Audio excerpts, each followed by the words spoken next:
People them, see this thing right here? AOC CU34G2X UltraWide gaming monitor thing. Let's have a chat in it.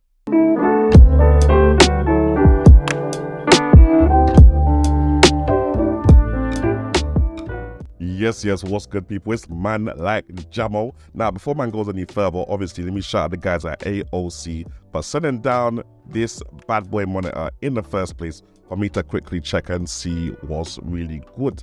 Now, surprise, this isn't actually a brand new monitor. I think it even come out like coronavirus times. I'm sure it was like 2020 when this monitor comes out. So I'm really just trying to see what I'm going for this monitor 3 years later, because it's quite old. You can find it at decent prices now, innit? And you know, man's all about the cozy living. So if you're trying to look for the ultra-wide gaming experience on a budget, you might want to listen to this review and see what's really good with this monitor right here. All right, now let me drop specs. And bear in mind, this came out 3 years ago, yeah? You've got 34 inches, yeah, ultra-wide thing, obviously 21:9, so you're getting that ultra-wide screen real estate. You're gonna see way more than you're gonna see on like a normal television, that 16:9 kind of thing. 3440 by 1440p resolution, so that's 2K resolution plus. Not quite 4K, but it's still a strong 2K, fam, and that's at 144 Hertz.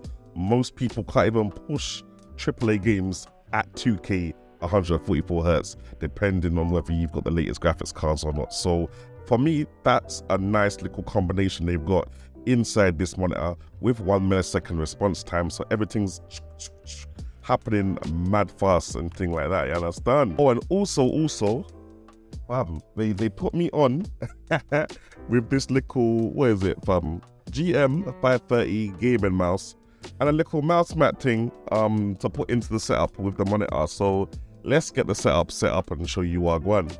Alright, people, then, and here is the setup. Now, I'm not actually using the MSI Aegis, I'm using the Steam Deck to power this monitor at the moment. It's doing pretty well. I've got this little Steam Deck dock.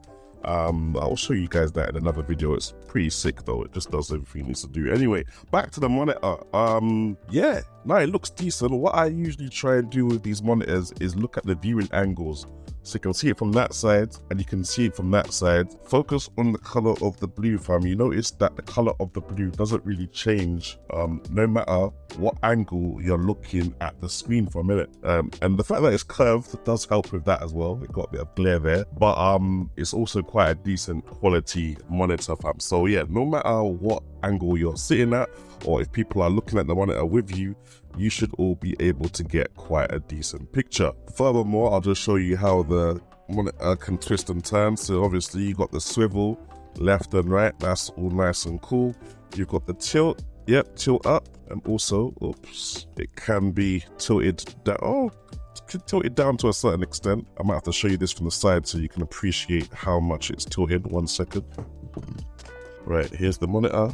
Watch it. There we go. Let's give it a tilt upwards. There you go. You guys can see how much it's tilting up and tilt back down, kind of thing. Yeah. So tilt up, and then tilt back down. So yeah, it's got quite a good degree of tilt on it.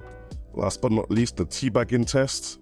Hey, there we go, fam. We got a nice little slide up and slide down. No rotating though. You know, which is normal on these kind of ultra wides kind of thing. But yeah, it would be nice to get like a little ultra wide that could rotate, then we could have the thing in vertical portrait format. But you know, as far as the tilting and everything goes, that's pretty much standard procedure. I'm happy with that. Now I'll just take you to the back of the monitor so we can see all the ports we got going on here. From the right to the left, we got a 3.5mm headphone jack because there are no speakers in this monitor whatsoever. You got 2 display ports, which from what I understand are DisplayPort 1.4, so you got your 8K 60 frames per second and all that, and you've got 2 HDMI 2.0 ports, so you can't get your 4K 120 Hertz on those ports with your games consoles, but if you do want 4K 120, you're gonna have to go with the DisplayPort situation over there. You also got a little USB hub there, fam, with 4 USB ports, and I think one of them is like a charging thing where even when the monitor is off, it will still keep charging the device that's connected. So yeah, it got a nice little selection around the back of the monitor still. Now on the bottom right, you got some buttons here as well, fam. They're kind of underneath. I don't know if you guys can see them. They don't feel very comfortable to press. I'm not sure if it should come like that, but yeah, they don't feel very comfortable to press. But anyway, I'll just quickly show you the menu system. This is what we got going on here. Game settings, you got some extra settings there. Obviously, you can pause the video to see what settings are where. Luminance settings for the screen brightness, color setup. Picture in picture is quite decent on this screen. You can have, you know, two different sources, HDMI, or HDMI and DisplayPort side by side, or you can have picture in picture and have one picture in the other one kind of thing. And then back to game settings where you can, you know, do stuff like low input lag, FPS modes, low blue light modes, adaptive sync, frame counter on.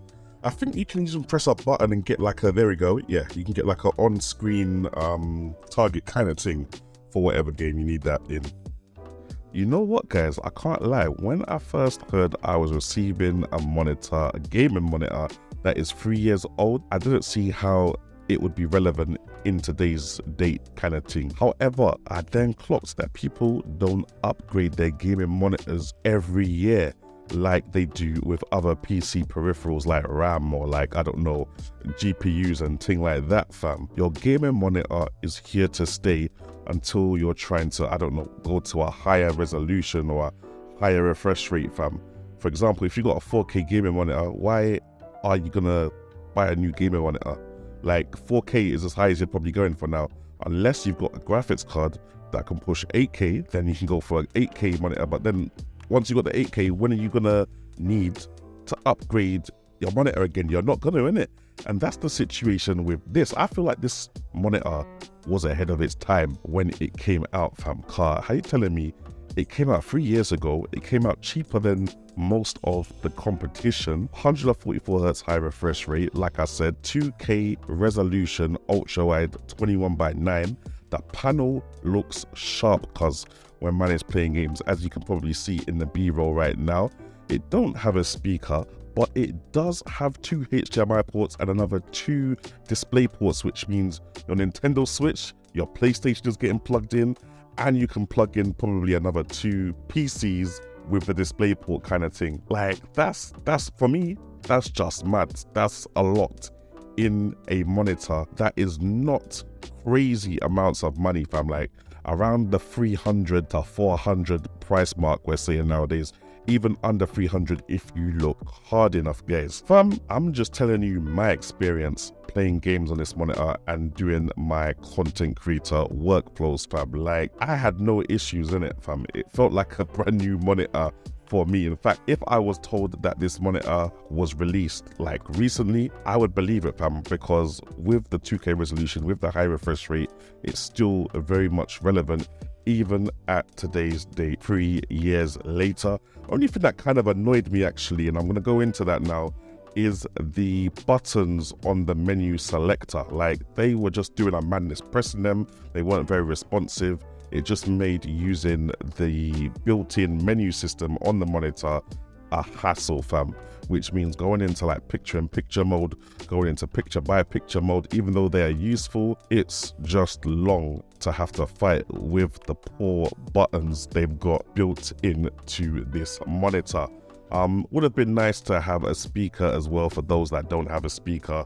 To be honest, it was supposed to be a budget gaming monitor in it, so I can understand why they probably cut some of the budget by not including a speaker in the first place. But apart from that, this monitor for me is ticking all boxes. Let me know what boxes this monitor is ticking for you though. Give me a shout in the description, well, in the comment section, in whatever section you're able to write in, guys, and catch you guys in the next one.